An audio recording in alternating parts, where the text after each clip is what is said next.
Good morning, Nigeria. Good morning, Ibadan. It's a brand new day and you're right on time for Daybreak Live on Dominion Television. I am Oluwayemi Adelakun, feeling energized and ready to help you kickstart your Wednesday the right way. And I am Pat Aita, always thrilled to be here with you. It's Wednesday, the 25th of June, 2025. Can you believe we are already halfway through the year? It feels like just yesterday we shouted Happy New Year. Tell me about it, Pat. Honestly, time is sprinting, but hey, it's a midweek morning and we've got just the right energy and conversations lined up to keep your viewers informed, entertained, and maybe even inspired. Absolutely. And speaking of inspiration, the weather this morning in Ibadan is looking kind, cool breeze, and a touch of sunshine, just the perfect combo to settle into your day. Whether you are heading to work, school, or just easy into your morning, we are right here with you.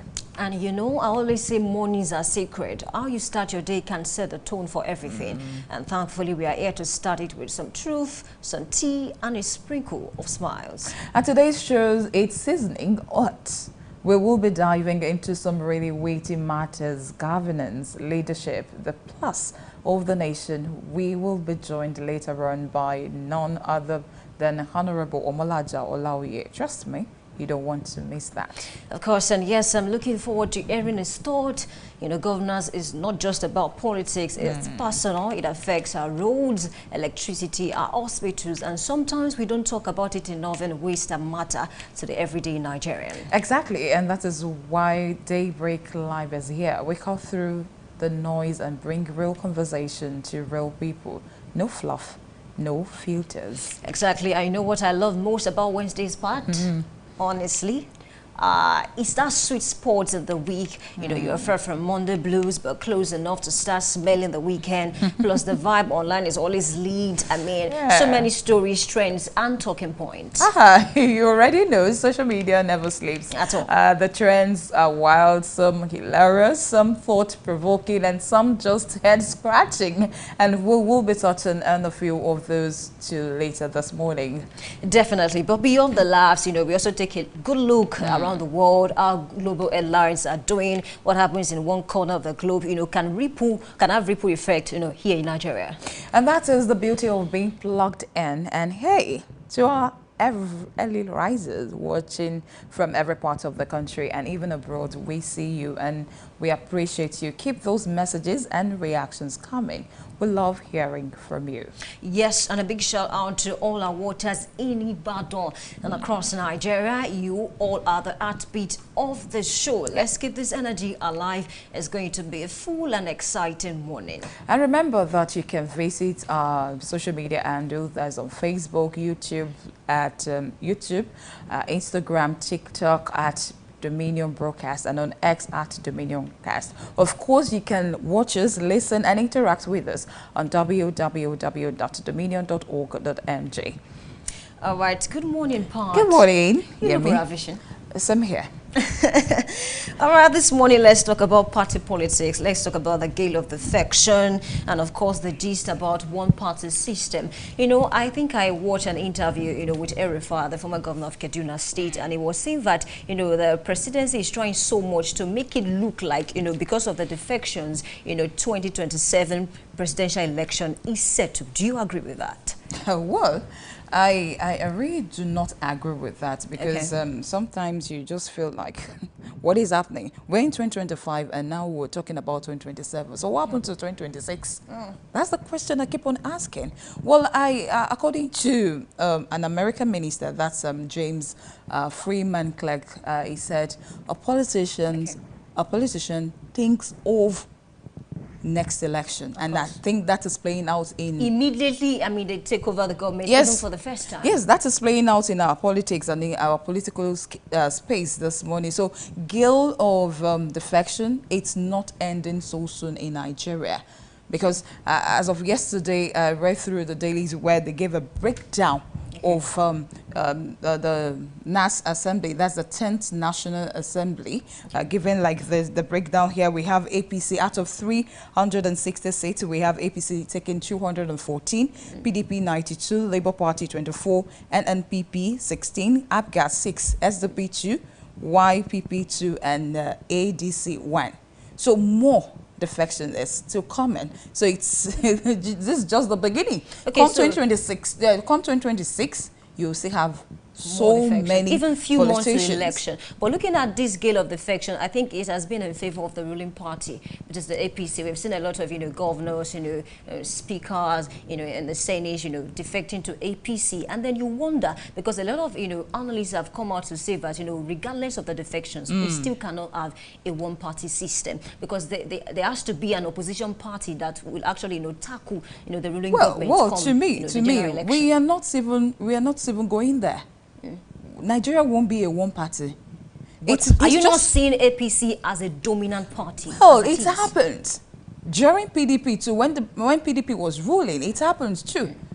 You know what? There are lots of questions that you ask. That what's the reason behind this?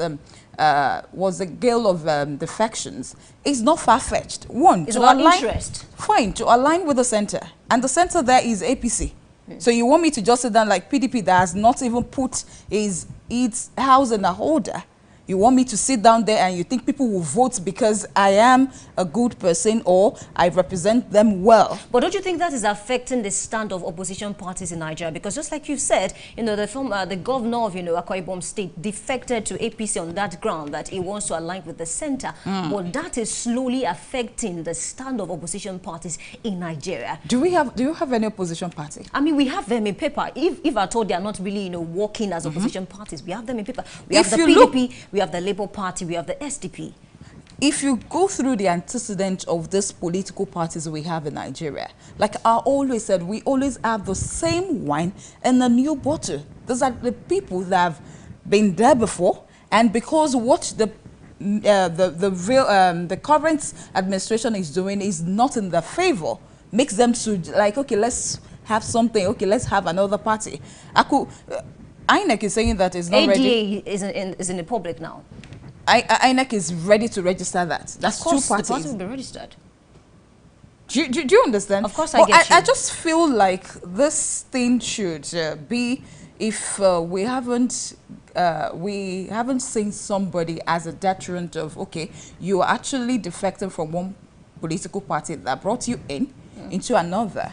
If that person loses his or her seats, I think that will serve as an example for others. I also have issues. So we will have these massive defections.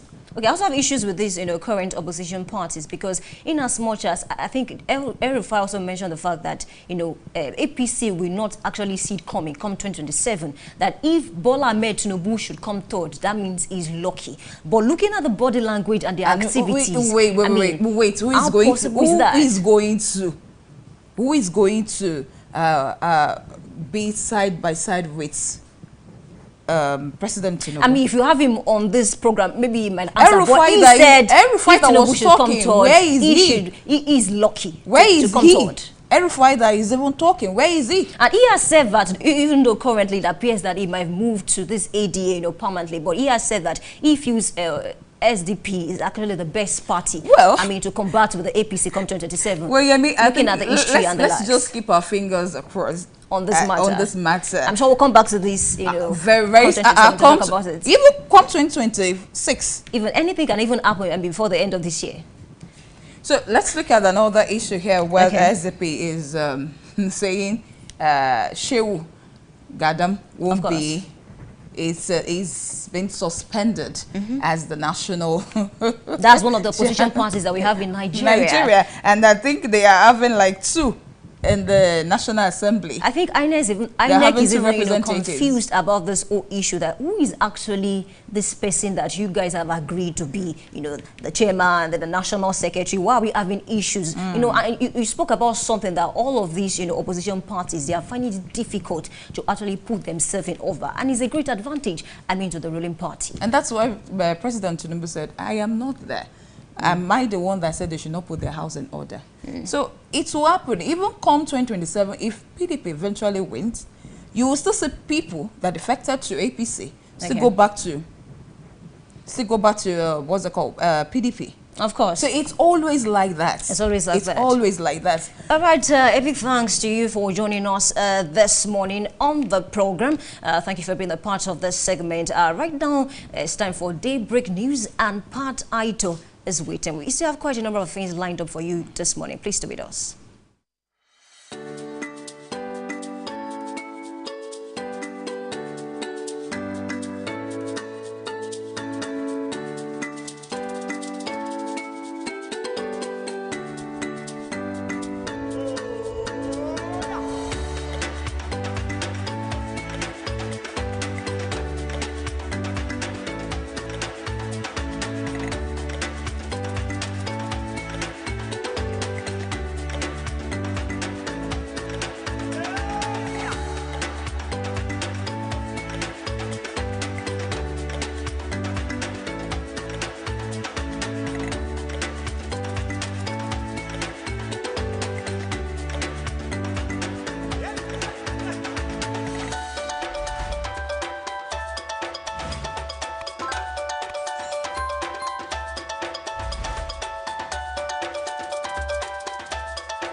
A very good morning to you. Welcome to Daybreak News on Dominion Television. I am Pat Aito. President Bola Ahmed Tinubu has declined to sign the National Assembly Library Trust Fund Establishment Amendment Bill 2025 into law, citing constitutional policy and physical concerns. The bill, which seeks to transform the National Assembly Library Trust Fund into the National Assembly Resource Center, was returned to the House of Representatives with a formal letter from the President, read at the plenary by Speaker Tajuddin Abbas. While acknowledging the bill's good intentions, President Tinubu raised reservations about certain provisions, describing them as inconsistent with existing federal statutes and administrative policies. President Bola Tinubu has received Queen Mary Elizabeth of Denmark at the State House, Abuja, and called for deeper bilateral cooperation between Nigeria and Denmark, especially in livestock development, veterinary health, and education. In a statement issued by the Special Advisor to the President on Information and Strategy, Bayo Ononuga Tinubu stated that the challenges posed by ongoing conflicts between farmers and herders can be transformed into development opportunities through investment and education. The visit, Queen Mary's first to Nigeria, was co-hosted by Nigeria's First Lady, Senator Oluremi Tinubu, and it was conducted under the auspices of her role as patron of the United Nations Population Fund. The Senate has approved a further extension of the implementation timeline for the capital component of the 2024 budget, moving the deadline from the 30th of June to December 31st, 2025. The decision followed the consideration and passage of an appropriation amendment bill during the plenary. The bill, sponsored by the chairman of the Senate Committee on Appropriations, Senator Solomon Adiola, APC Ogun West, was read for the first, second and third time on the same day and supported by a majority of senators. The House of Representatives has summoned the Minister of State for Health and Social Welfare, Adekunle Salako, to explain the operations of the Federal College of Complementary and Alternative Medicine, Abuja, with regard to allegations of financial misappropriation. The Chairman House Committee on Specialty Healthcare, Alex Egbuna, issued the directive at an investigative hearing on the institution's activities. This is just as the lawmakers directed the committee to probe the National Universities Commission's decision to halt academic activities at the college, the prolonged dormancy of the institution, and the reported breaches of the Federal College of Complementary and Alternative Medicine Act 2021.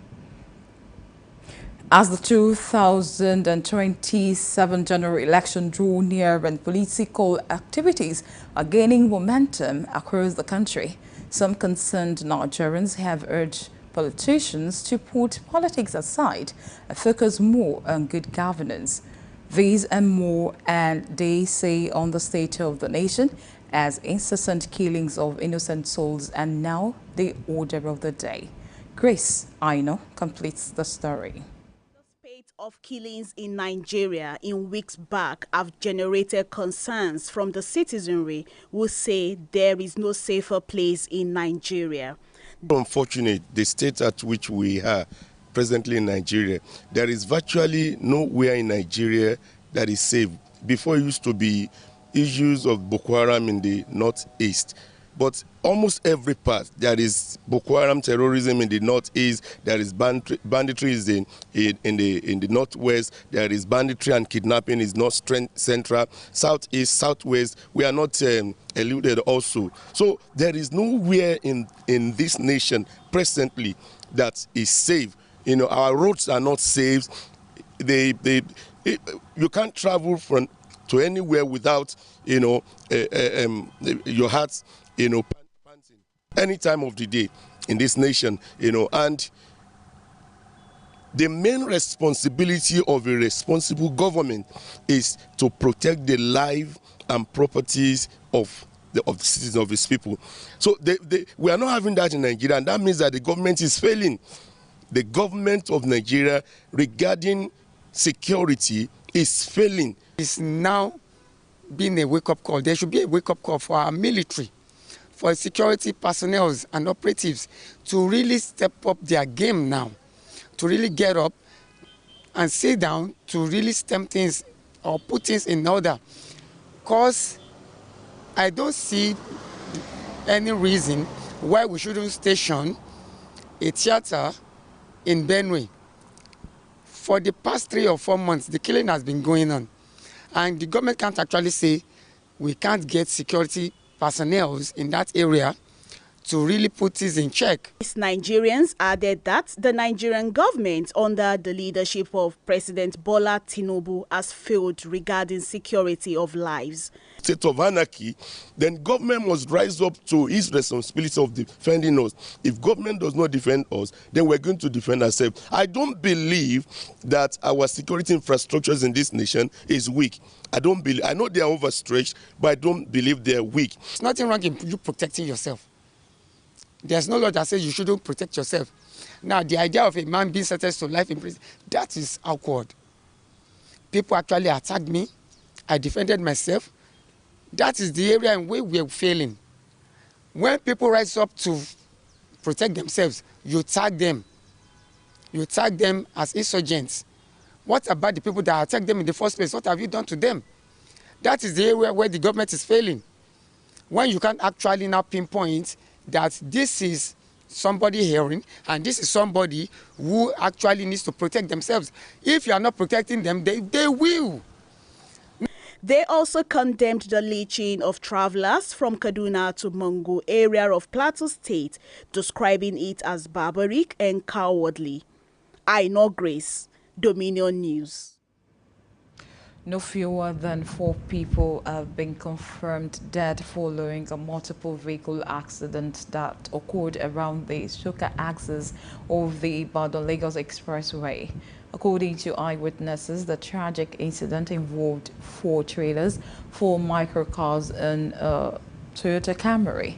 The crash reportedly happened when a trailer attempting to reverse out of an abandoned filling station was hit by another trailer approaching from behind. It was gathered that a micro-commercial car was completely flattened in the collision, killing the trailer and 3 passengers instantly. And away from that, the Oyo State House of Assembly has taken a bold steps towards safeguarding the mental well-being of school children by passing a motion advocating the integration of mental health education, counseling services, and structured support systems across primary and secondary schools in the state.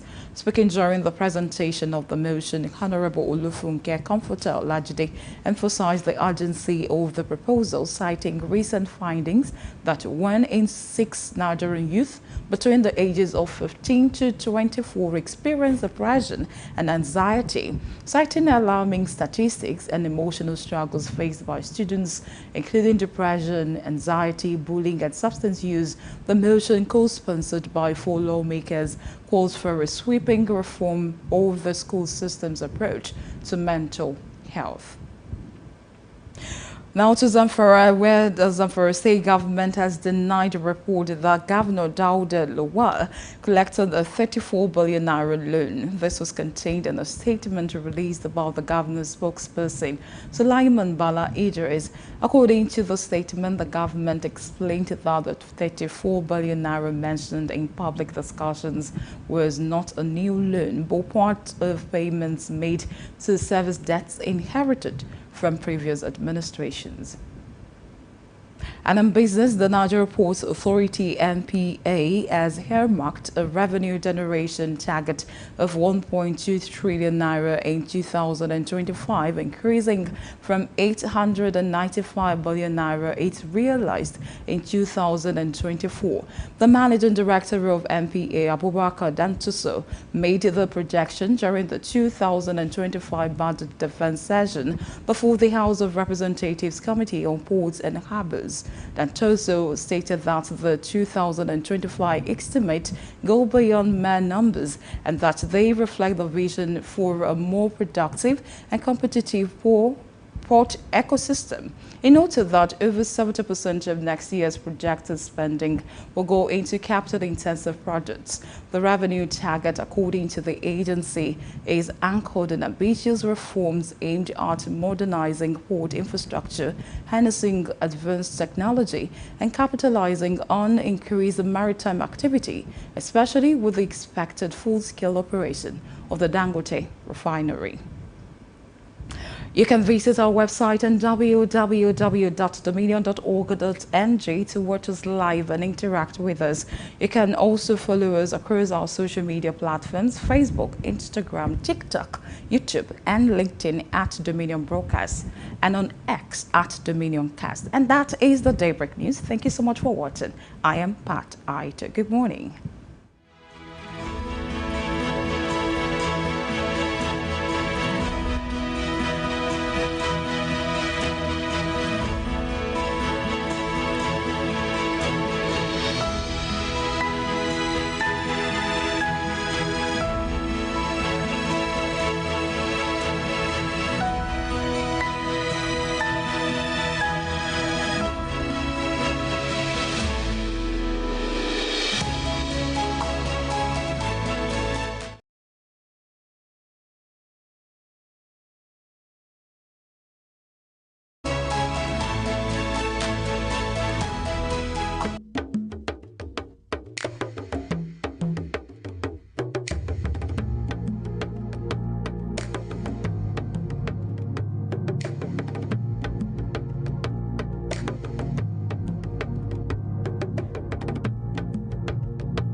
right, welcome back. This is still Daybreak Live on Dominion Television, Ibadan. This is where we take you to the headlines across the dailies and, of course, discuss some of the top stories across the dailies. This morning, I want to start with the Punch newspaper, and I have this headline that says, Tinubu now face criticism over 2024 budget extension. That headline asks this rider, OPS economic slum, federal government over budget delays, government eyes December's low revenue stores 2024-2025 budget. That's a very serious, discussion going on. I also have this headline that talks about, the 2031 presidency. It says Tinubu's successor tussle fuels 2027 VP slot battle. A lot is actually going on, concerning this, particular story. I think I can see it, across the national dailies that I have here with me. And then, as a matter of fact, Jibrin Barao has come out to say that people should not associate him with this VP thing, and then they should not encourage the president Tinubu to actually choose him as the running mate, his running mate come 2027. And then it appears that meeting that was held in Gombe some days ago, where some stakeholders of the APs were present, and then they kept on talking about, President Bola Tinubu. It was more of BAT 2027 rather than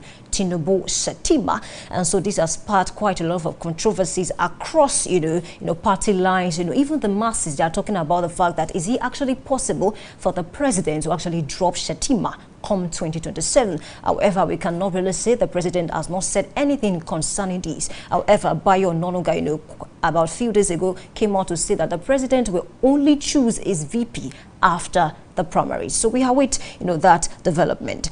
Moving on to Daily Independent newspaper, I have this one that says, to boost growth, Tinubu vows nationwide infrastructure push. I have this headline also that says PDP vows to resolve national scribe dispute after meeting INEC. A lot is going on with the PDP. A lot is going on with the SDP. We've not heard really so much about the Labour Party recently, but talking about the PDP, talking about the SDP, and then this PDP as a party, we talk about the issue of, as a matter of fact, INEC even came out to ask a question. I have this headline on Daily Times. It says, who is your national secretary? Yakubu asks PDP. So you might begin to wonder what is actually going on with PDP. Why are they finding it difficult to actually agree on one person as the national secretary? Do not forget that just recently, the workers, the officials, they resisted, Anyanwu, from entering, the party secretariat, and they closed down offices and they left. As a matter of fact, Anyanwu had to leave at some point too. So what is actually going on? Why is it difficult, to put this house in order against 2027? Do not forget that People's Democratic Party is a strong opposition in Nigeria. However, a lot of persons have quite a number of things to say about this party. Are they really working as an opposition party? Come 2027, are they monitoring the activities of the ruling party, which is the APC? Okay, I also have this headline that talks about suspension in this SDP. It says SDP suspends national chairman, 2 others over alleged embezzlement. Still talking about opposition party. I recall that recently, El-Rufai, the former governor of Kaduna State, mentioned the fact that, SDP to him is the best party to actually, compete, with APC come 2027. But looking at what is actually going on at the party as well, I don't know why these opposition parties are having leadership issues. They are having, structural problems, and then it looks as if, they are not fit, for 2027 election. I'm very sure that when it comes to, deciding who is going to be the flag bearer, when it comes to issue of, primaries and elections and all that, are we going to see more drama than what we are seeing currently? However, we still have, our opinions, but then we don't know what is going to happen in the next few days or few months. Also, I want to move to another newspaper, which is The Nation this morning, and I have this headline that says, why Senate extended budget 2024 capital vote? What is actually going on with the Senate? As a matter of fact, some of the senators are asking, is Nigeria actually broke? And even some Nigerians are asking, is Nigeria broke? What is going on with this budget? Okay, I have another headline on this Nation newspaper that says, more confusion in PDP over Anyanwu. INEC declines party request. SDP NWC suspends chair two others. Still talking about the opposition party and their struggle, over time. Still talking about leadership, issues. Recall that recently the president said he enjoys watching the opposition party in disarray. That is not to say that even the APC don't have, issues that they are dealing with. I just talked about the issue of, the president wants to drop, Shatima. The president is not dropping Shatima. All of these discussions.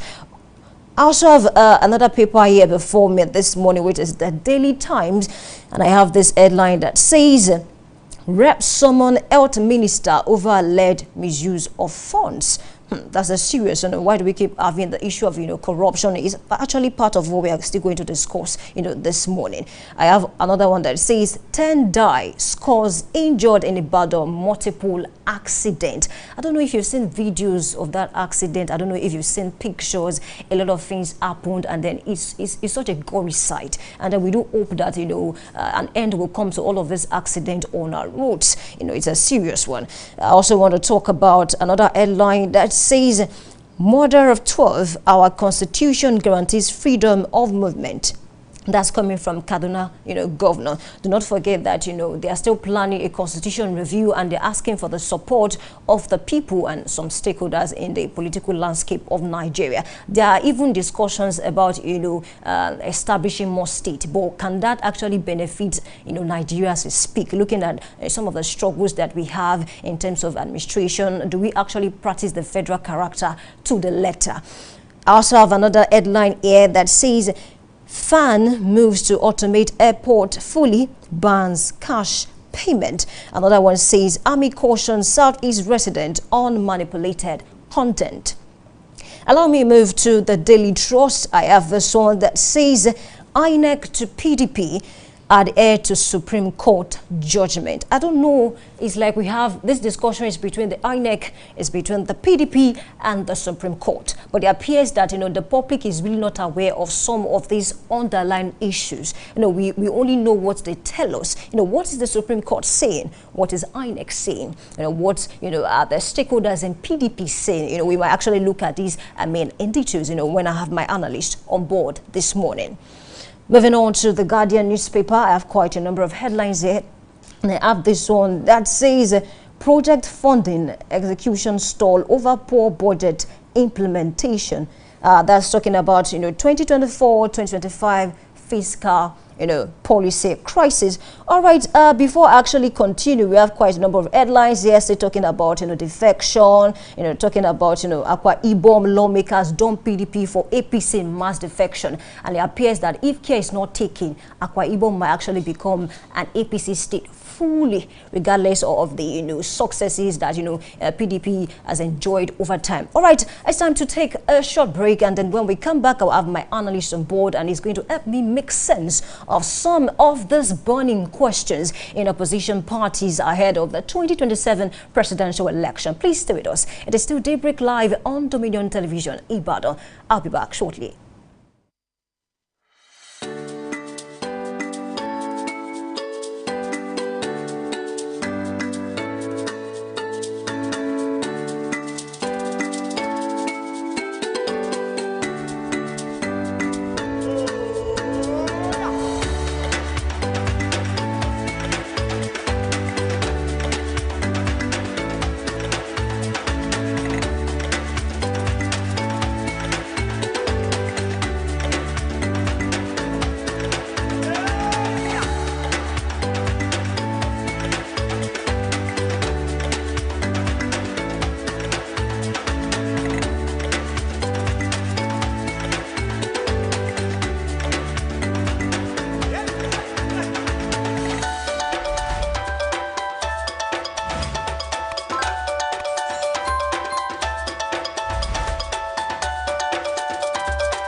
right, I'll welcome you back. It is still Daybreak Live, and of course this morning I already have my analyst with me in the studio in person of analyst Sam Nwoko, a senior editor and a columnist with Nigerian Tribune newspaper. He's also a commentator on national issues. Good morning.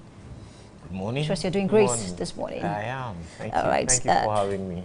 Thank you for joining us this morning. Let's start with this story on the Punch newspaper, which says NEC crisis, PDP governors, INEC talks end in stalemate. And I know recently, the staff, resisted Anyanwu's attempt to actually force himself into the party national secretariat. And then the management and staff of the national secretariat of the People's Democratic Party, they locked up the offices and deserted the party secretariat in protest of an attempt by Senator Samuel Anyanwu to force his way into the office of the national secretary at the party secretariat with suspected folks. What do you make of this incident? Because it appears that PDP, Labour Party, SDP are all going through leadership crisis, structural problems. What does it make for the activities as opposition parties in Nigeria? Thank you.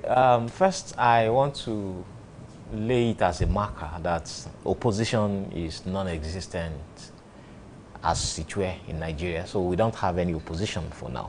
But the PDP, which ordinarily should have been the symbol of this opposition, which should have been the symbol of leadership, even to the other political parties, has been in disarray for quite a while. I know very well that sometime before 2018, they had the Alimodu Sheriff issue. They found out that some people planted some people in the party to cause confusion and create disequilibrium, which has remained one of the main issues the party is battling up till today. Now, we have the issue of Samuel Anyanwu. If the party says they don't want you and you insist on imposing yourself on the party, I mean, for me, it's a moral. It's a moral issue, even if it's settled constitutionally. It still boils down to morals. If all these people who are tearing this party apart are in love with the party, if they were in love with the party, I'm sure some of them would have said, okay, for the sake of this party, for the sake of this child we are trying to nurture, for the sake of the country, let us relax our contentions, positions, let us concede certain things and move forward as one. Perhaps there would have been more respect for certain individuals, certain individuals in these, in all sides of the trouble, until we now found that no, none of them is willing, none of them is ready to concede anything. They want to keep the party in turmoil. They want to keep it in this, turmoil until the election comes. And unfortunately, in Nigeria now, we no longer discuss anything except 2027. Bad enough. In 2025. In 2025, we still have 6 months to the end of 2025. Then 12 whole months ahead of us before we now get to that 2027, which I called the year of the jackal in my last opinion article. I said, to me, it's getting more and more annoying, because for those who are supposed to provide leadership to be running this kind of rat race in their own enclave, it means a lot to the psyche of Nigerians who are watching. It means a lot to those who feel that there should have been something more meaningful coming from the opposition party in Nigeria. So it's bad enough, and I think they've lost it. So for now, there's nothing anybody can do about it. They will keep it this way until election comes. So I'm afraid. Let's talk about the activities of Wike in PDP, because a lot of persons have come out to say that, it's like he's in PDP, but he's still working for the ruling government, and then causing a lot of, distraction and confusion in PDP. What do you make of that statement? Do you agree? Yes, to a large extent, yes, I agree. But I agree to the extent that Wike has a lot of acolytes, accomplices, if you want. If we prefer that. Acolytes in the sense that there are people who are these people are urging him on, and they are telling him to come on, to keep doing what he's doing. And for now, they are winning. you know, but nobody is looking at the bigger picture. Sometime last week, the president told Wike while he was inaugurating some of his projects that whenever you are ready, we are ready for you to come to join us in. What do you think? So what it means is that like the Yorubas will say, you stay in your house and you'll be shooting arrows into the compound of the other compound to cause confusion there. So that's exactly what Wike is doing, to the best of my knowledge. Say something like, instead of me to not get this, would rather destroy the whole house. Do you see him defecting to APC, just like you said the president, told I you? don't see him defecting because of the many things he had said. But he will keep it this way until maybe after the elections, then we will now know exactly where it's going to be. Because it will take them time to get all these, the ripples are so much that nothing can be stable in the PDP for now. And the main problem some of us envisaged earlier on is that which we have seen now. Whoever is going to present a form to INEC will ask you which secretary signed your form. And if you are unable to provide a credible or an answer that satisfies INEC, which is like a law unto itself, then you are in trouble. So that is why some people are, that's one of the reasons Wole Oke cited for leaving the PDP. But I know that all these things are about 2027 politics. It's becoming increasingly clear that it's going to be North versus South. And those in the South are trying to consolidate their positions. But to weaken PDP the more will even make it easier. Now, to the Wike angle, it didn't start today. Not be today. The G5. Yeah. So, must go. So, not be today thing. And it has now got to a head. Now we are at what I think it's at its denouement now. We are approaching the final rounds of all the things they want to do. So, in the end, unfortunately, it is Nigeria that is getting. Nigeria is losing. That's it. There is no opposition. The ruling party is, anyhowness is the order of the day. Let's talk about ADA now. This new party, the coalition, exactly. And then we have the likes of Atiku Abubakar. We have the likes of Nasir El-Rufai, former governor of Kaduna State. We have the likes of Rotimi Amechi. So, what do you make of this? Do you see this party, blossoming into a very strong opposition party? Because I watched an interview and Nasir El-Rufai said that Tinubu will not know what will eat him come 2027, that if he comes third, he's lucky. Wow. What do you make of that statement? For me, that's a very active political talk. It's the talk of a politician, and they can give you highfalutin promises. They can make a lot of statements. However, that said, Tinubu not knowing what hits him, that one aside, the ADA is coming really very late, except if they have the kind of vibe the APC came with. And now, the ADA is not registered yet. Yes. Oh, excuse me. Until the party is registered, then we will not know where it is going. Until the party gets its acts together, because, while we await what may become of the ADA, some of the proposed leaders of the party are already denying it. Some have said, yes, I know that a coalition is coming, but I have not endorsed the forming of a new party, and so on and so forth. Babachir Lawal, who is supposed to be one of the movers of the new coalition, has said that it is rather too late for them to register a party now and do something. So that tells you that from all fronts, the opposition is outsmarted. They are not fast enough in what they are doing. But it didn't come early enough to them. I don't think they saw it early enough. But those who knew the game better had already planned for them long before now. So what it means is that willy-nilly, the ADA is a problem child. Put it that way. It's a problem child. And the coalition, I don't think the coalition will coalesce. Okay, looking at the body language of some of the top shots in ADA, who do you see as the flag bearer come 2027? Another students will sing another challenge you, another challenge you. That's another challenge. In fact, it's one of the biggest issues in the coalition. Okay. The coalition is positively or more favorably disposed to having a southern candidate. Okay.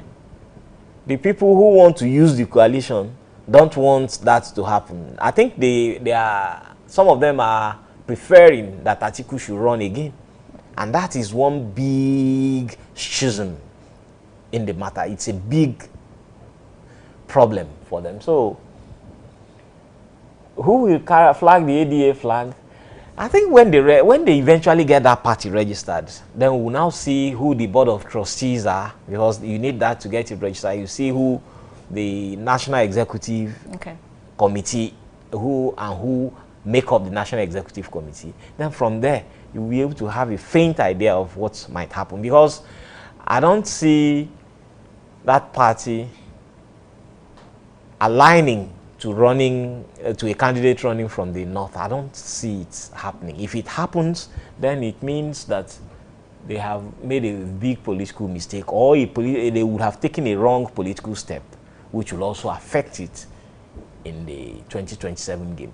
From all I'm trying to see, from all I can see, they have them boxed into corners at various angles, and it's a problem for the party. So it's a long fight, and it's going to be a day of long knives when they come.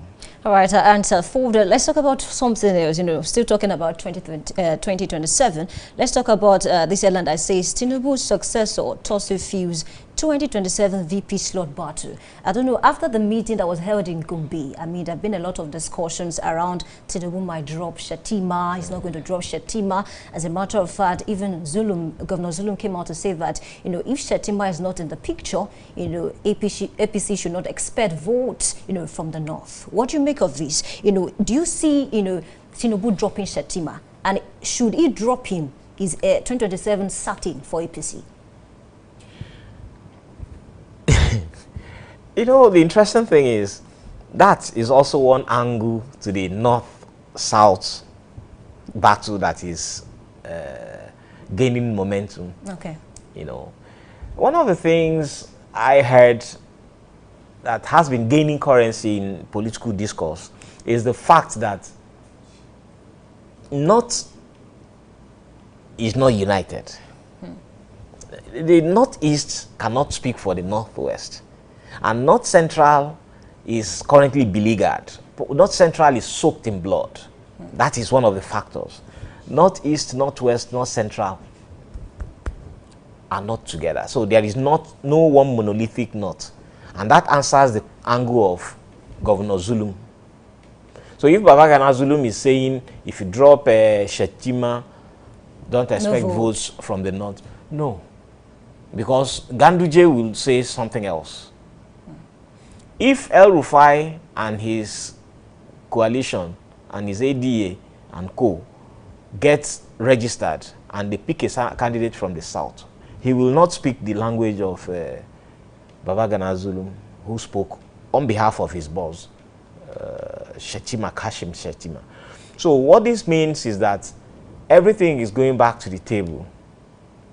They will pour it on the table and select again. That sounds better for me. Leave English. Now they are going to get themselves back on the drawing board, this proverbial drawing board, and we'll start all over again. How do I mean? Is Tinubu going to drop Shettima or not? That is still under wraps. Those who know Tinubu's antecedents know that the likelihood of him running with Shettima again is very, very slim. For those who know him, who have been talking about it, that is on the one hand. On the other hand, the North and the South are changing the political climate. And in the coming political dispensation, with all these entries into the APC here and there are going to be new discussions. There are going to be new frontiers. There are going to be new alignments. And there are going to be new demands of the APC. So, is Shettima the endangered species here? For me, yes. He is like the pawn. He's going to go in the game. Okay. for some other players to be able to be propped up. And what that means is that by the end of 2025, this 2025, we are going to see a better picture of what APC itself is going to look like, because it will not remain the same again, even in the north. All right, okay. Let's talk about, still talking about the issue of VP Shettima. I think I read somewhere that, the reason why, President Bola Tinubu actually dropped Shettima is not because he has like a personal beef with this man, but maybe because of some supporters of Shettima, especially in the northeast. Just like I mentioned Zulum, the likes of other, stakeholders in the party. And they'll feel like Zulum, for instance, loves to criticize, I don't know, this current administration, and then they feel like, should they actually, take on Shettima the second time, it might not be able to ring these people in, might not be able to curtail their excesses. What do you make of that assertion? Well, if they want to use Shettima, they will use Shettima, Zulum or not. All they will do is tell Zulum to keep his mouth shut. But Zulum is under pressure because Boko Haram is back. And he has to say something to get his people to stop his people from getting killed, like it is happening in Benue and other states, but the governors are quiet. Now Shettima is, Zulum is talking. If Zulum is the determinant of what Shettima will become, then I don't think the political games going on around the country has any impact. So I don't agree with the analysis or with the contention that Zulum's thoughts are going to determine whether Shettima makes it or not. That is on the one hand. On the other hand, I insist that all the new entrants into the APC, all the new alignments, all the, a lot of governors have come in, and so on and so forth. So what it means is that there are going to be new challenges. And one of the new challenges is, if we keep Zulum, are we going to have the same type of movement we had the last time? Remember, Adamawa is in the northeast. Yobe is in the northeast. Kebbi is in the north. They are all there. And some of them, we are not hearing anything. We are hearing about Zulum's Borno, but nobody is hearing about Kebbi and other states in the northeast. Adamawa, we know what is going on there. From the reports coming from yesterday's dethronement or stripping of the Waziri and so on and so forth, they are all political languages. So by the time you finish the interpretations, northeast, then you now face north central and face the northwest. So it is not going to be the same, definitely. That's why I'm saying by December 2025, we are going to have a better picture, because they have narrowed the time. They have brought the time to, I think it's President Tinubu himself, he has brought the time forward. And now everything about 2026 is forgotten. We are now looking at 2027, overlooking 2026. So what I'm saying is that by December this year, we are going to have a cleaner picture of where these whole things are going. And then all the ripples are going to be settled, or they would have considerably gone down for us to be able to see which one is standing and which one has sunk of all the opinions. All right, a big thanks to you, Analyst Sam Nwoko, the senior editor and columnist with Nigerian Tribune newspaper. Thank you for being a part of the show. Honestly, we still have quite a number of things to talk about, but time is no longer on our side. We do hope that next time when we call you, you're going to grace this program with your presence. Thank you very much. I'll try the best I can. All right, thank you for being a part of the program once again. All right, this is the end of the segment. It's time to turn to big story, and of course, we have something exciting to talk about. A lot of burning questions that we have, in our hands. Please stay with us. My name is Oluwayemi Adelakun. I'll be back shortly.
All right, welcome back.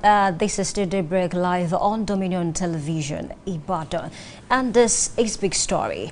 Governance in Nigeria remains one of the most debated and scrutinized aspects of the country's socio-political landscape. Since gaining independence in 1960, Nigeria has experienced various forms of governance, ranging from military dictatorships to democratic rule. Despite being rich in natural and human resources, the country struggles with systemic issues such as corruption, weak institutions, poor public service delivery, and socio-economic inequality. At the heart of Nigeria's governance challenges is a complex interplay between political leadership, institutional capacity, ethnic and regional dynamics, and public accountability. From the First Republic to the present Fourth Republic, Nigeria's journey reveals quite a number of things. A lot of things are going on in the space, and a lot of persons are asking the question, 65 years after independence, can we still blame our woes, our struggles on colonialism? And of course, many years after the shift from military regime to democracy, can we blame some of the struggles that Nigeria is facing currently on the military regime? A lot of these we are going to talk about this morning. And of course, I have my guest with me this morning in the studio is going to help us make sense of some of these issues that we are talking about. And do not forget, the topic for today is governance in Nigeria. And this morning, I have my guest with me in the studio, and just like I said, is going to help us make sense of some of the story this morning. I'm talking about Honorable Omolada Olaoye, who is a public affairs analyst and APC stalwart. Good morning, Honorable. Good morning to you. Thank you for having me here. It's nice to have you this morning. Good morning to you at home. Okay, thank you so much. Okay, so let's take it from this place. Just like I said when I was introducing the topic, a lot of persons have said that, perhaps it's the colonial, activities in Nigeria that have led to, the series of issues that we have going on in the country. Do you agree with this, view, or you have a counter opinion on this? Thank you very much.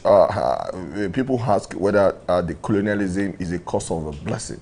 I would say it's a blessing on so many aspects, but our problem is dynamic. Our problem has to do with our traditional ways of life, or probably the way we always try to worship probably people that has money in the society. Even ethnicity is part of it as well. The religion contributes to a lot of demerit in these our systematic ways of life in Nigeria. I will not say particularly colonialism, because they taught us a lot of things. Corruption is not part of it. So it can be the colonialism. What about the concept of divide and rule? Because I recall that, that has actually affected, our ethnic, our culture as a person, because at some point these people had to adopt that, to actually gain momentum and consolidate on their power in Nigeria. Oh, thank you very much. You see, when you are talking about divide and rule, divide and rule has been a kind of monarchical ways of life. You're really going to talk about Yoruba, which is being governed by monarchical system. You are talking about the northern part is a kind of is monarchical system in a way, but with use of emir, they have authority over their people. When you are talking about the eastern part, which is good, they have cultural ways of, it is only people that has money that is control the society. So in a way, I don't want us to be burdening a lot of things on the colonialism, because the way we want it is the way they give us our independence. It might be systematical. In a way, they came for a business. And when they came for a business, they see the way to rule. And they rule us in a way that is going to open our eyes.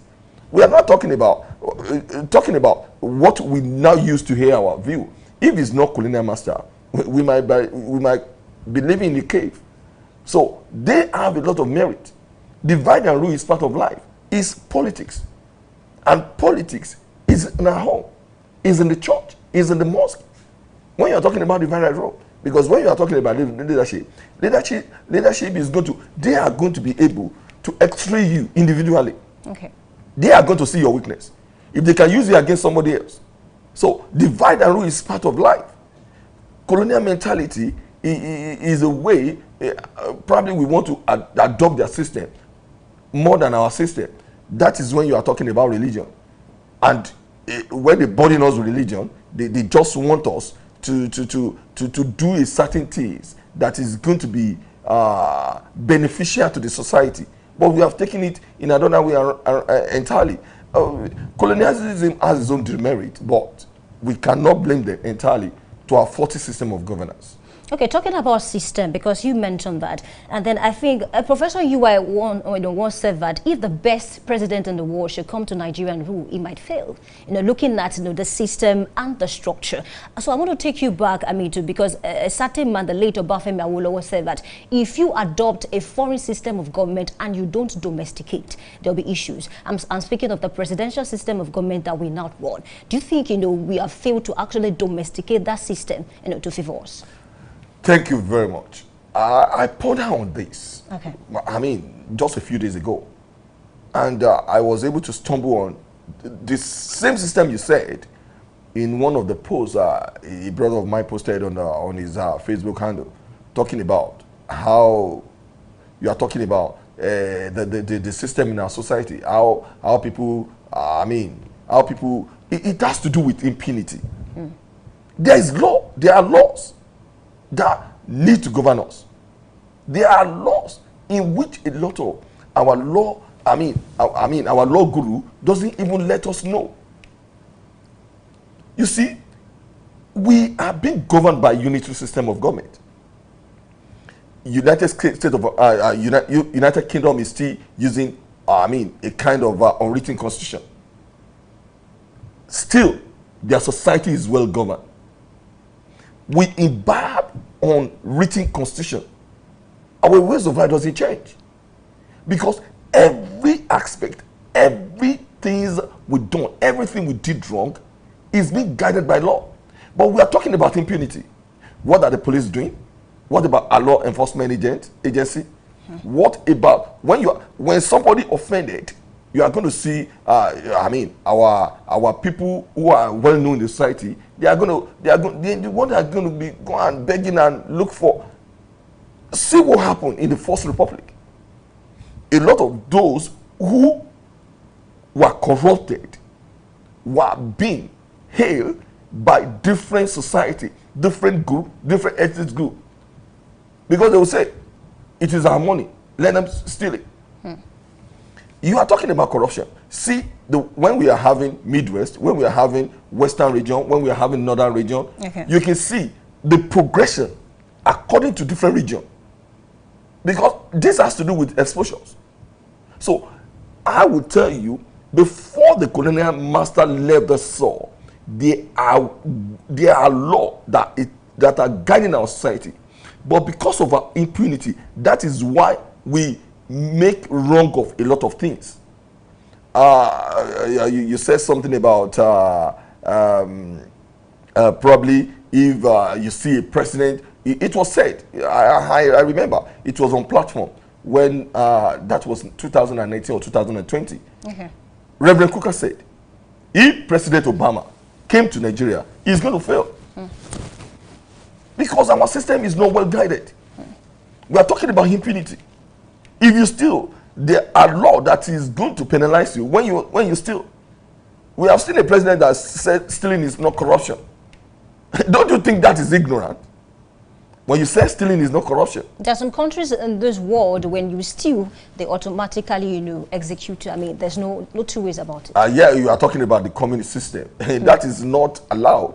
You punish people in order for them not to do things that are wrong. We have seen in Switzerland whereby a lot of their prison has been closed because people don't offend anymore. And you see places like United States of America whereby there are private prison whereby a lot of people are. In Nigeria, we build churches and mosques. We don't build prison. When you're talking about your state, when you are talking about Abolongo prison, probably has been built more than 70, 80 years ago. You are talking about Dagory prison, which is more than 100 years ago. We are not being up to standard the way it must be done. And these are the prisons that are being built by colonial masters. We believe that when you go to church, when you go to mosque, when you do anything wrong, God is going to forgive you. And the society are suffering. That is the things you have to know about the society, that there are a lot of things that is wrong until we follow the law accordingly, and our judicial system are working up to standard. That is when we can be able to get it right. anybody that offended must be punished accordingly. Okay, speaking of, the judiciary system, we have separation of powers whereby all these judges work independently. Do you think the judiciary is independent in Nigeria as we speak? They do, of course. They do, of course. But a lot of men have been intimidated with what is going on in society. They want to live up to standard. They talk about on beneficiary salary. I don't know how much they can be giving to all the judicial workers that can be able to satisfy them in a way. But what about when you are talking about integrity? You have seen it is this same Nigeria that you see a judge that can send somebody to prison because it's still a foul, and you see a judge who dollars were found on their apartment, who has questionable property that has never been in prison. We have never seen any judges being in prison in Nigeria, and it wasn't like that with our colonial master. You are talking about UK, somebody that solicits for sex is going to be jailed.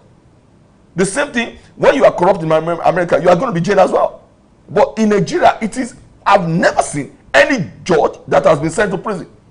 There was a time a lot of money was found in a lot of judges' home during the time of probably 2020, 2021. None of them has been penalized today. There was a judge, Rosalie, I've forgotten her name, who was found wanting, and he was suspended and expunged from the bar. Of recent, all her entitlements was restored back to her. It doesn't serve as deterrent to others who are doing something that is wrong. We have seen a judge that slapped somebody. That's an assault. We've also seen cases whereby, when issues come up, that person will tell you, take the matter to court, because they know that when you get a court, you have people there that will handle the situation for them. So how well is government, trying to actually curb the excesses of these judges, just like you've explained? Thank you very much. They have done a lot, but they want them as well. But now we are talking about they are the one that can do the job. They have the mandate to send people to prison. They have the mandate to punish people accordingly. But by the time they gang up, what do you think? That is where the problem lies now. And I think it is our lawmaker that need to do what is necessary in order to tighten more, to make more law, to be able to be punishing all the judiciary who find wanting at any point in time. That is the problem we have. The police are not doing accordingly. They can shoot anybody at any point in time, and they are the one that is going to take any matter to what PPP, probably public, those who are going to facilitate you being taken to the court. So all of them, this is the burden of the society. We talk about the politician all the time. We don't talk about the judiciary, and we don't talk about the police. We talk about the police because the time of EndSARS, they have never learned. Since then, again, you have seen a lot of stop and search. What make EndSARS to come, and this is what the police are doing again. Okay, let's talk about corruption. Now, you mentioned it while you were explaining. A lot of, analysts and scholars have linked corruption, to the time of the military, regime, the heads of state, the decrees, the proclamation, So, do you agree with the fact that, corruption actually, came into Nigeria during the military regime, or it has been in existence before that, or maybe shortly after we transitioned into the democratic system of government? Because I recall that, when, the former President Buhari was campaigning, tackling corruption was part of his manifesto. And a lot of critics have come out to say that did he really actually tackle corruption? And I also want to link this to EFCC, because recently, I don't know, there was a time that the chairman of EFCC said that if it doesn't prosecute Yahaya Bello, that's the former governor, that is going to resign. But we've not seen anything like that. As a matter of fact, we see Yahaya Bello come out in the public, attend meetings and the likes. What do you make of all of this? Oh, thank you very much. Where the corruption starts, it is even difficult to know how you are going to come about it, because corruption has started. It has been a system for a very long time. But the fact still remains that when we transited to democracy, our own self-made government, that is when it started to be manifesting very seriously. But during the military regime, there were claims that some of these heads of state, their regime was characterized with serious corruption and embezzlement of what. You have to know that it started. That was during the Shagari regime when we have the Second Republic. 79. That is when 78, 79. That is when it really started. Because you have seen that. Why do you think the military take over from the same civilian government, if not because of corruption? Because that is what the base is upon. So the corruption really transits to another form during the time of Babangida, because you have seen a lot of how the politicians wasted money there, how you can see cars flying around, people travel everywhere. You see, the corruption really manifested. The Abacha loot also. I mean, yes, from time to time we get money. That's what I'm saying. It started really from Babangida regime. But Babangida, like you are talking about Divide and Rule, he used Divide and Rule and was able to govern for like 8 years. He was successful. But when you are talking about Abacha is just looting it anyhow, because nobody is going to be able to blame him. But at the end of the day, that is you see, the result of looting and corruption is that it is going to get you at any point in time. Now you are now talking about Yahaya Bello. Justice system is very slow, but it goes. When you see all these governors after they left office, you think they are not going to be facing a lot of very hard tax. They go to law court all the time. They are being tried. You heard about Odili, that it was perpetual injunction was placed upon his being tried or even investigated by the police, by EFCC. Now during this regime, it has been lifted. They can be able to try Odili again, because corruption is going to be pursuing you. You are talking about Yahaya Bello. Yes, Yahaya Bello is still facing court, and his public engagement has been reduced because he knew he has been labeled. I sometimes I'm delighted because when Ojiso Kelly was granted interview, he said before he was convicted, he has been facing EFCC for more than 12 years. Do you know how hard it's going to take them to be facing EFCC and be going to court every month? It is not going to be an easy task. And some of them, when they lose guard, they are going to be sent to prison just like that. We have seen about 3 governors, including it is only Odiuso Kalu that came out of it. That his conviction was reverted. 2 of them are in jail. So for you to know that no matter what you do, and we have seen a lot of governors that are being investigated even in office. And a lot of them go to court. They are going to tell judiciary to stop EFCC from investigating them. That is why I said, for this country to get back on their track, judiciary has a lot of work to do. Because none of them can go scot-free with the money. It is going to be infinity. So now, and when you are talking about EFCC, it is advice of United States of government that made the government to create EFCC, because they knew a lot of our law are obsolete, and if a lot of things is being burdened with the police, we are not going to get anything done. That is why they separate them. Okay, still speaking about EFCC, if we look at the track record of people who have held that position, you see, look at the case of Bawa, look at some other past chairmen of that organization, of that body. Do you still think that office should be based on appointment? Looking at some of the loopholes that we have, looking at the serious issues that we have experienced concerning the EFCC. A lot of Nigerians, if you check X, family Twitter, they will say, what is the real sense of EFCC? They only go after Yahoo boys, majorly, and then they leave these corrupt politicians with cases alone. I don't believe that. I believe that when you are talking about the number of these Yahoo boys compared with the politicians, you are going to know they are in greater numbers. All the politicians in Nigeria cannot be even up to probably about 60,000 altogether, even 70,000. But when you are talking about Yahoo boys, they are all over the world. They can be more than 2-3 million. So they need to be, because in order to save the face of Nigeria, they need to be punished as well. But now, talking about the EFCC, talking about the appointment. Okay. You see, there is no organization or no anybody can be able to be absolute. Somebody cannot be sent from the heavens just to edit. Okay. We're talking about our religion, our house of religion. They're supposed to be preaching goodness. They're supposed to be preaching sanity in the polity. What are they doing? They are even more corrupt than all these appointed EFCC chairman. And when you are talking about, no matter how you are, if you are appointed or even you are elected, once you are in the eyes of the world, you are going to be expert. All your activity is not well to the people.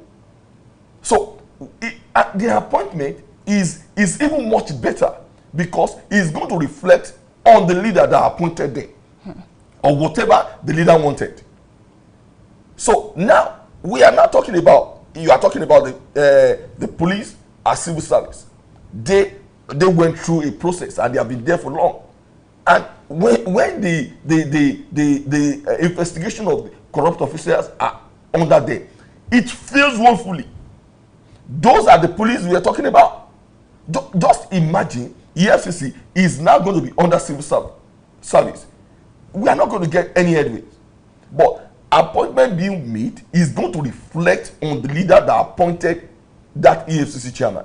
If you want the corruption to work, it depends on him. If he doesn't want, so I think that appointment is not even better than that EFCC being under the civil service. So you don't think that appointment will make the person to be subject to the dictate of the person who appointed him at any point in time? That's what I'm saying. I said it's going to reflect on whatever he wanted, and that is even more better than when we have a moribund civil service who are not doing anything.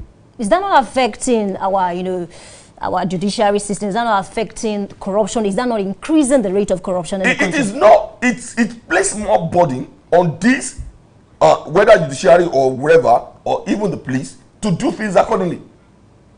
Because when it is under them, that's what I'm saying. When all this, because SMU probably EFCC is one of the part of police. If you don't know, and they are not working, they are not doing anything. They are even more corrupt. It's part of the system, the systemic failure. That's what I'm saying. But with the appointment of EFCC chairman, it's going to reflect on the leader that appointed them. If the leader wants the corruption to be stopped, the man is going to sit up. And if he doesn't want, it is going to be the way it's going to be. It is going to be, they are still going to be doing the same thing.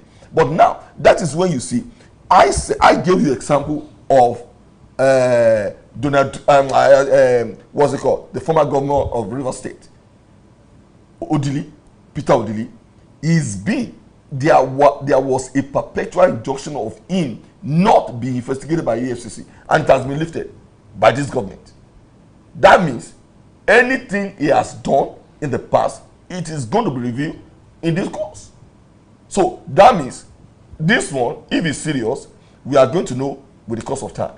Okay, let's talk about leadership now, because you just mentioned that it depends on the leader or the political head whether he wants to stop corruption or not. And because, a lot of persons have come out to say that, one of the big problems that Nigeria is facing today is the issue of leadership. Because if you look at, some other countries that are not even as, many as Nigeria, look at Ghana, for instance, in terms of population. Ghana got, our independence in 1957, and it was even a sort of inspiration to Nigerians to say, okay, let us mobilize and get, this independence. Look at how Ghana is doing compared to Nigeria. In terms of resources, do we not have more resources compared to Ghana? Apart from the natural resources, we also have the human resources. You see, Nigeria as a country, despite our hydra-headed problems, we have the brilliant minds. If you see Nigerians step out of this country, they head organizations abroad, they become CMDs, they top their classes. So what do you make of the leadership of this country? Let's even leave Africa, because a lot of persons have said that Africa has a lot of issues. Let's go outside of Africa and then step into some of this country. Japan is 70% rocky area, but look at what the leaders are doing. Take a look at what Lee Kuan Yew did with his country. What do you make of the leadership of this country? Because they come up with a manifesto, and few years into administration, we do not see things that actually align with those manifestos. Thank you very much. I would say we are still learning, and I will tell you that comparing Nigeria with Japan, comparing Nigeria with Ghana, is really unfair. How? Because we have different ethnic groups more than any other African country, more than any other place in the world. But that should be a blessing. I have just said it can be a cause sometimes. That is if it is not properly handled. Yes, that's it. And it gives us room to learn as well. Now you're not talking about all the ethnic groups are fighting to be at head. Even when you're at head, they are going to be causing different kind of problem for you. But still, we are transiting to better place, because I will tell you Nigeria is not regressing. Nigeria is getting better, whether you like it or not. Because with the advent of electronic system, things are getting sanitized, whether you like it or not. What about insecurity? Take a look at what happened in Benue State and Plateau State, Kano and Kaduna. It has been a tradition for a very long time. Problem in Benue State doesn't start yesterday or the day yesterday. It has been there for more than 20, 30, 40 years. At what point are we going to solve the problem? Yes. Now, when some people were killed in Wadata, which is very sad, we have never, when the arrests were now made, nobody make publicity of it anymore, because these people are not ghosts, and our security agency, who are so dormant before, has been woken up to live up to their responsibility, and a lot of them are doing that. And when you are talking about security, it depends on the society. Take, for instance, when you are talking about the Southwest, if you want to rent a house, look at the kind of law they are going to give to you. And mind you, people are extreme you when you are in that area. That is why you have a lot of vigilante, because in the Southwest, we have been, I would tell you categorically, that 80% of the police posts has been built by the community. And a lot of them has been funded as well by the community. They will buy chair, they will buy generator, they will buy different kind of thing in order to make them comfortable. Is it the way it was in the Southeast? It is the way it was in the South-South. Is it the way is the North, Northwest, Northeast, North? It is different. So now, security are the watchword of each society and community. The government at the center are not stupid. They make sure that they budgeted security vote for the state and the local government. But nobody asks about the state and the local government, about their responsibility. We all talk about the federal all the time, because they knew that security is the watchword of everybody. That is what we must do. Well, don't you think people actually refer these cases to the federal because of the term called accountability? I mean, it's a democratic system. It shouldn't be. Okay, why? It shouldn't be. Why? I will tell you, there was a time there was a problem in our state. Okay. And it goes for a very long time. The federal are not, because this is PDP, this is APC, this is that. They said to be rambling, thinking that the federal doesn't know what they are doing. And the state governor went to the federal to see the then president Muhammadu Buhari. What they discussed, the man, when he came home, he doesn't even, because they've seen the security report that the money of the security vote is not well spent. They are not making use of what they are not giving the local government the power they deserve and what they're supposed to do. Okay, you are saying. And since then, we have never had about any other security challenge in our state again. Okay, whose responsibility is it to actually tackle these issues if the local government and the state governors are not using the resources at their disposal to tackle insecurity? I mean, who should tell me? Because they have immunity, who is going to prosecute them? It is after they leave office that they are going to be prosecuted. At the expense of the lives of Nigerians. There is nothing. The constitution, that is what the constitution says. And because of 8 other probably opposition, that is why they don't want to. What they have intention is that they don't want to burden all the governors to be facing different of challenges when you are talking about the court cases. That is why they give them immunity. But they are misusing that immunity now. And this is why the society have to talk much about it. We are going to provide solution to that. Or probably with time, we are going to have people of integrity that are going to be voted for. But what about our people? They vote on sentiment as well. They don't want to explain all the accordingly and what they have done. They just want to believe that probably you are a Christian, probably you are Muslim, probably you are gentle, probably you are talking too much. That is what they are going to use to judge and vote into power. And I think we must hold the responsibility and face any challenges we see after that. Okay, I think we can actually end this here. Let's talk about the electoral system. You said it's the responsibility of the people to actually vote the right persons into office. You know, elections over years, you know, have been marked by, you know, violence, you know, vote buying. The last Ondo election, we saw videos of people, you know, saying that we've collected money and we voted. I mean, and that's not actually, you know, limited to Ondo State. You know, we've seen cases like that even across the state, you know, in Nigeria. How do we actually curb these excesses of vote buying? Can vote buying even be curbed at all? How do we curb this? How do we reduce the issues of violence, you know, during election period? Because a lot of people have said that they will not come out to vote because they cannot risk their lives, you know, for Nigeria or just to come and vote for someone. They would rather stay indoors to vote. I think that is blame excuse for people to be saying that. We go out every day, we see a lot of challenges. We ride on Okada, we ride on cars, accidents happen, this and that. And when you are talking about voting, you don't vote, you don't live in a regular local government and go and vote in Irua. You vote within the community you are. But people are even being attacked in their community. I have just said.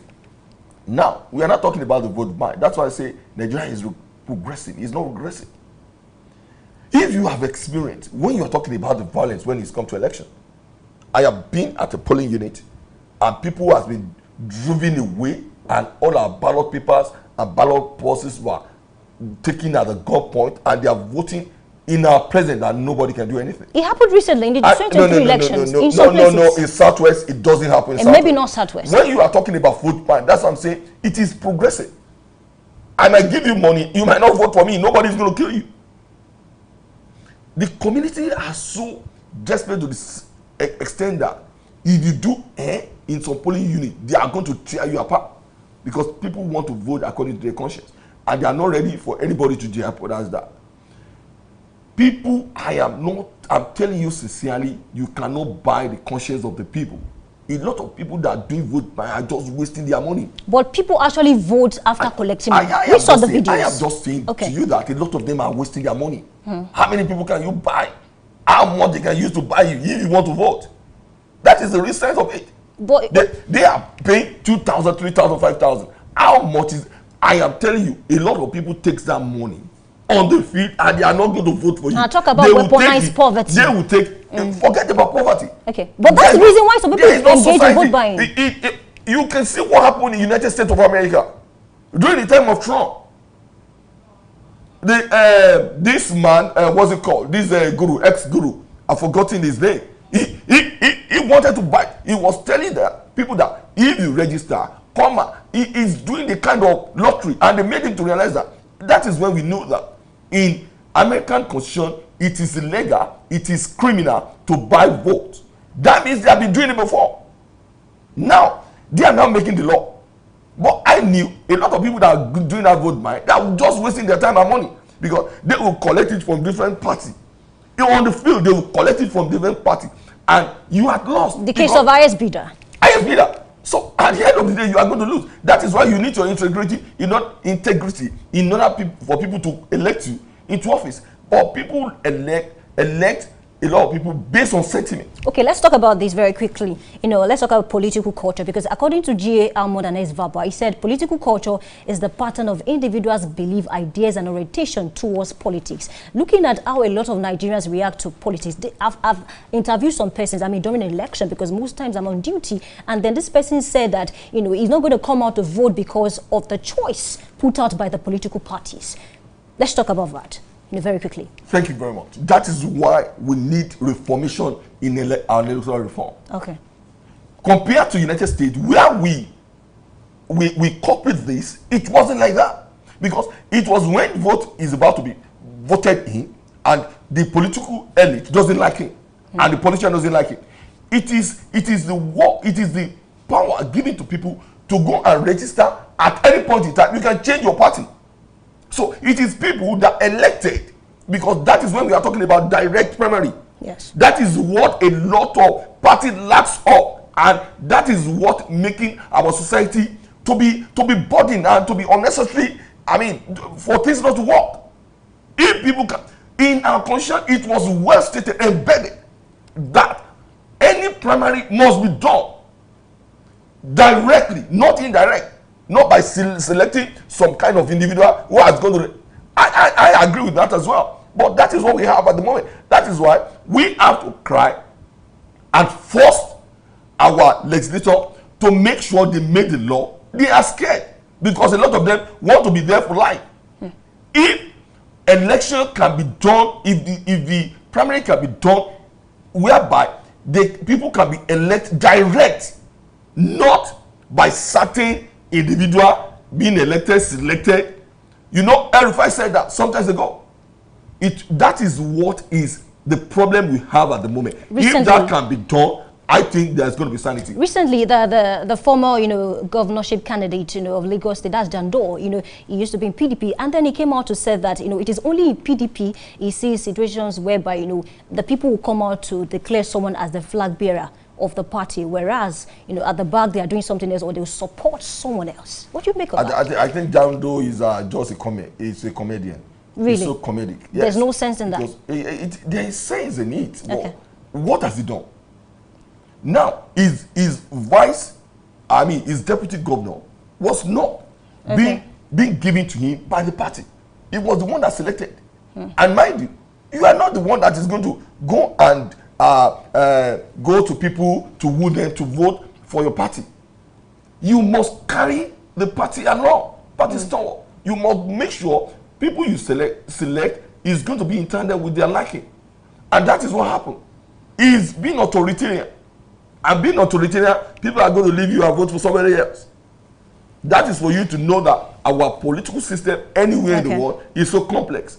You must make sure your reflection of the way you behave is in tandem with the party stalwart. If you don't do that, they will just leave you. All right, a big thanks to you, Honorable Molaja Olaoye, Public Affairs Analyst and APC Stalwart. Thank you for being a part of this program. You have been able to profile some solutions. However, we do hope that some of these things can be looked into so that we can have a better society. All right, we've come to the end of this segment. Just before I go, we cannot continue to blame the colonial masters. We cannot continue to blame the military regime for our woes. It's time to actually start working, and have a possible society.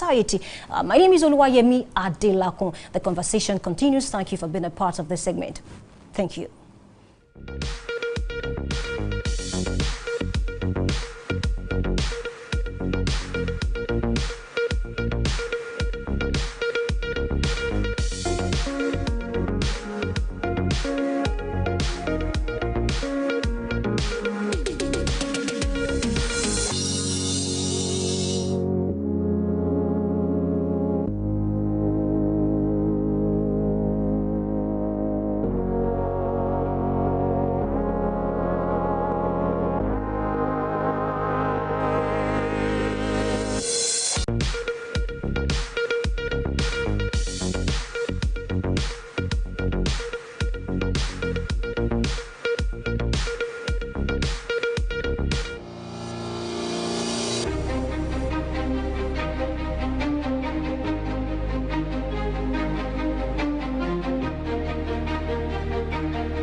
All right, I welcome you back. Thank you for staying with us. It is still Daybreak Live, and this is a Trend Watch segment where we talk about the trending stories across the social media platforms. And we have quite a number of interesting stories to talk about this morning. I'm not alone in the studio. I have with me Pat Aito. Welcome back. Hi, Emmy. Thank you so much. Well, a lot of happenings from the happening from the social media this morning. And we have a bestie, there's a Prissy bestie, that's talking about Eniola, saying that Eniola cries out after his dog was stolen from his Lekki home. Honestly, let me read it. It says, I don't know if it's adulthood or it's just that I live in Lagos. Something must happen every day. Yesterday, plumber came to check a pipe, broke the OWC. 3 people have come to check the water for water treatment, yet it's still not colorless. That's how the other day they stole my dog in this same Lekki. Honestly. And something was happening in Lagos. Honestly. Every day it's all about you hearing one story from the other. Well, coming out to say that his dog was stolen, I guess some people have like a close relationship with their pets. I do as well. I can remember when one of my dogs died. In fact, that day, including, let's say virtually everybody in the house did not eat. We're just like, Jack, any small thing, Jack. You know what really happened? Jack has always been my best friend. Okay. If nobody is at home, it's only Jack you find at home. So if somebody is actually coming to look for you, Jack will give you a signal that somebody is at the door post or somebody is actually coming. So when he died, we missed that thing that he used to do. So I'm saying that from the same thing is happening to was they call Enioluwa, Priscilla Bestie, saying he said he actually wanted to do something and he remembered his dog and he said been stolen. Honestly, I wish I saw his face because knowing Eniola, the kind of Eniola that I know, it's kind of expression even on social media and his videos. And talking about Lagos, there was a time I traveled to Lagos, many years ago, and then I was on the street, I was trying to call someone, the person I went to look for, a man just came to me and said to me, handle your phone well. Lagos lower, Ekolo wow. You know, sometimes if I travel to Lagos, once I get to Oshodi, I just have to hide my phone, and you see me. I'm actually different from. No, I'm actually different from the Ibadan people that you want to enter motor. Like, Eduro, wait, you just be catwalking, doing all the dog walking and everything. Even but when you get to Lagos, is it that you throw somebody out of the bus so that you can sit down, so with the hustle and bustle. So he's always there. But for him to like don't worry, I'm assuring you'll find your dog. I hope so as well. All right, let's look at the comments. At the comments.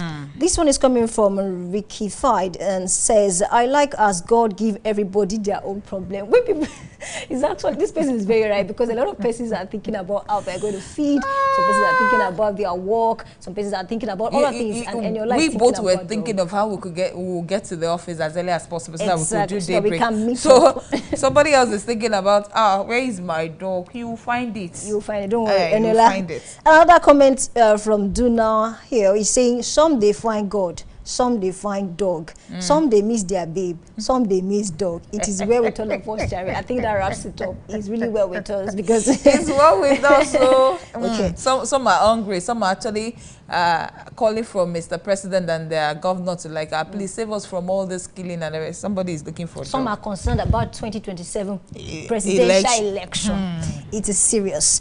All right, away from that, we have this one from the Edo Police PPRA saying that anywhere we won't go, make sure say you tell police. Very, very important.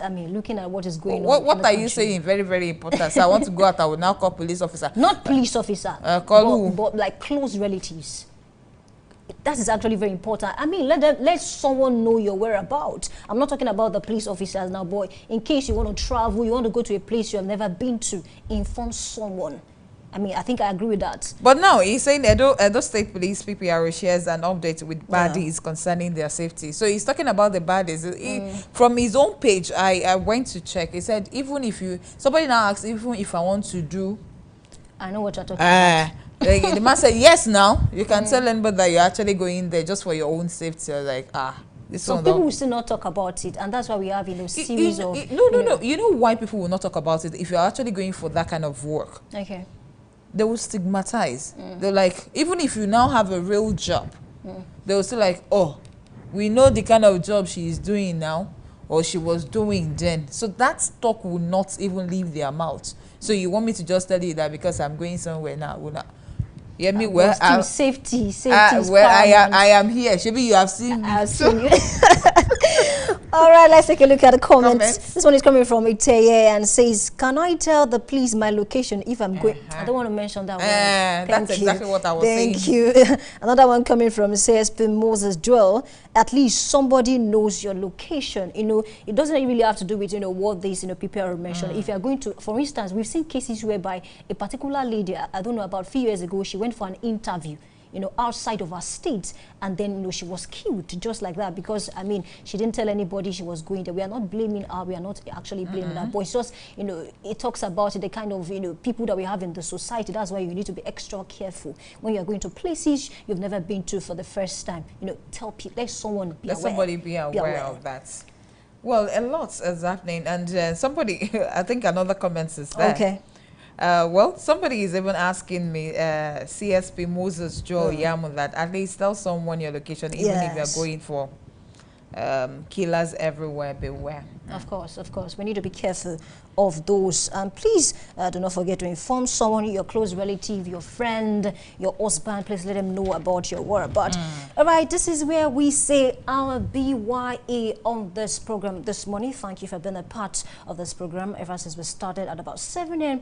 in the morning up till now. We enjoy your company as well. And of course, before I go, I want to say, I want to talk about this, last story that we discussed. Please ensure that you tell people about your whereabouts, and of course be smart as well. When you look at the surrounding, the optics, call someone. Carried away Exactly. with your phone. Call someone or just leave immediately. And that's how I'm going to end it this morning. Thank you for being a part of the show once again. My name is Oluwayemi Adelakun. Always know that you can visit our website on www.dominion.org.ng, and of course you can follow us on all our social media platforms, and we have Facebook, Instagram, YouTube, TikTok, and LinkedIn at Dominion Broadcast, and on X at Dominion Cast. Well, thank you so much for being part of the show this morning. This is where we'll be saying our BYA. Join us tomorrow for another fresh edition of Daybreak Live. I am Pat Aito. Do have a fantastic day.